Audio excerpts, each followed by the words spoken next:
Hey everybody, I have an exciting, really an exciting interview to do here with you guys today. Somebody not only do I look up to because of I wouldn't say necessarily a shared experience, but both coming from a military background.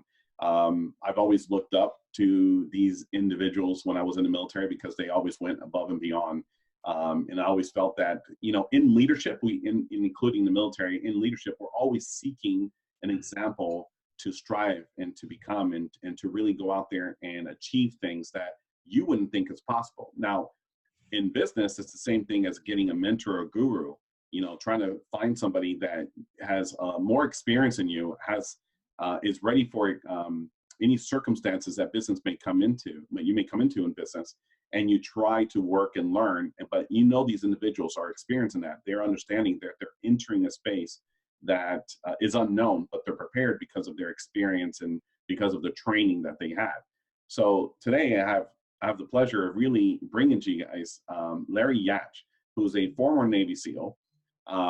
He is one of the most amazing people I've had the pleasure of meeting, because he's been able to take his experience of being a Navy SEAL and be able to translate it and educate people about systems and certain distinctions and leadership and management. And you're going to hear a lot about this today, but it's a true pleasure to have Larry. So Larry, please, thank you very much for being a part of this interview, allowing me to share a bit of you with the rest of the world. Here's the thing is, I want everybody who's watching to understand this, because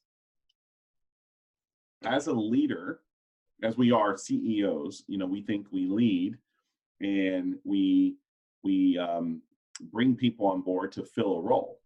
Right. But the truth is, we may not have experience in that role. And so as leaders, we get confused that we're supposed to lead that person who's an expert in that role. And, I've never done sales, for example. Let's just say as an example.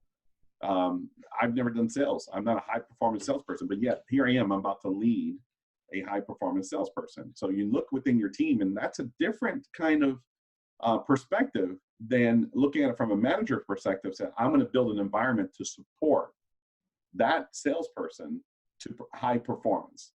Who's the best leader you've ever worked for? What's their name?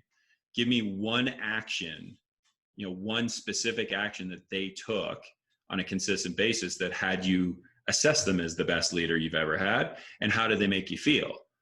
And the answers are always the same, right? The answers are always, the actions are all about, they gave me clear direction. I always knew where I was. I knew they always had my back. They empowered me to make choices, right? They always made sure I was getting better and stronger and smarter, right? That's management. That's about creating, enabling, supporting, right? And how do they make you feel? Supported, cared for, confident, right? All those things. So think of how screwy our language is. When we look and say, who's the best leader I've ever had? We're really talking about the best manager we ever had. When we talk about the crappy leaders we've had, they're micromanagers, they're managers. Yeah. How can that be, right? We just screwed that up. And then on top of that, when we talk about followers, right? Quote unquote followers. Like for me, we call them the sled dogs, like the guys that did all the work, right? The guy that always knows what I want him to do, always can do it because he's got the resources. I always know what he's up to, right? Like I'm never, where the hell is he? What's he doing? And I know he's going to ask for help. Like he's got no ego. Like if he needs something, he's going to ask me. Like that's the best follower I got. And I would call him a leader. Yeah. Right.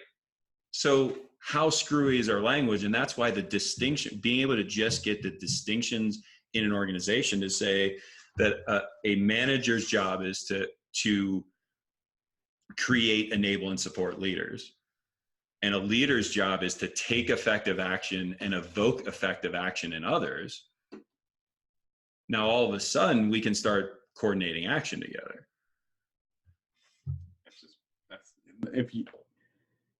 That right there, this is what we talked about in the last 15 minutes. It can shift anybody in business. The organization, and this is the other one, is every dysfunction in an organization, other than when someone has an intent to damage an organization. So that's the one I pull out. Like if someone actually wants to, sabotage a thing, like they're actively trying to hurt the organization from inside. That's different. So pull that out, right? If you pull that out, I believe every dysfunction in an organization falls in two camps. And arguably the first camp takes care of the second. The first one is acting in the wrong role. I'm leading when I should be managing. I'm following when I should be leading. I'm managing when I should be following, right? So almost every dysfunction is one of those three things, or one of those things where we're just acting in the wrong role of manager, leader, and follower.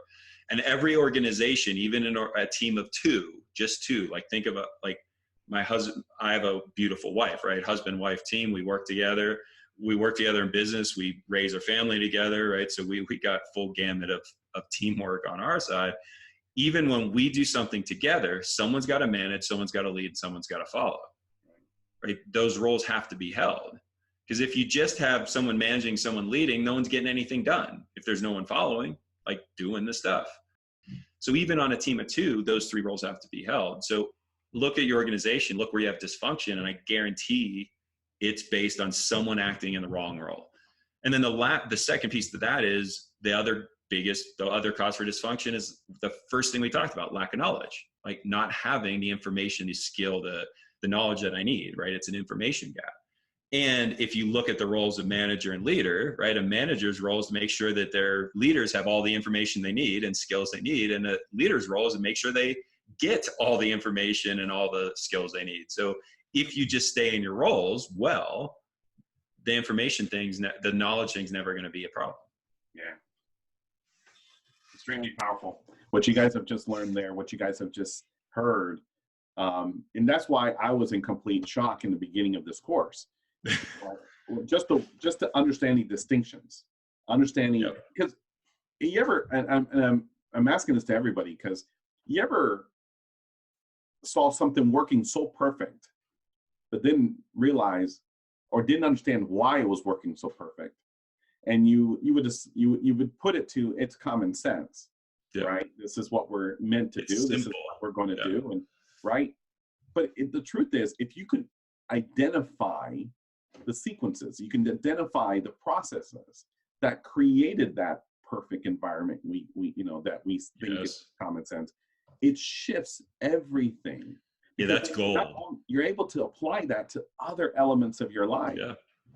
And that right there was one of the biggest shifts I had, because when I started understanding the distinctions, I was able then to start identifying where that distinction was different potentially in other aspects I was in life. And then when I put them all on the same level playing field,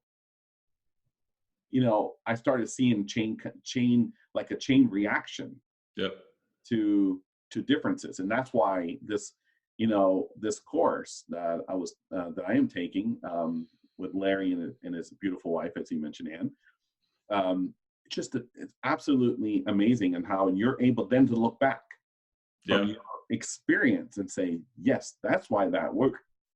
Excuse me. That's why that worked. And now you're able to say, okay, now you're able to take every action moving forward based on an experience and what you've learned, and the results are going to be absolutely amazing. They're going to be quicker, faster, and you're going to be able to get a lot more done.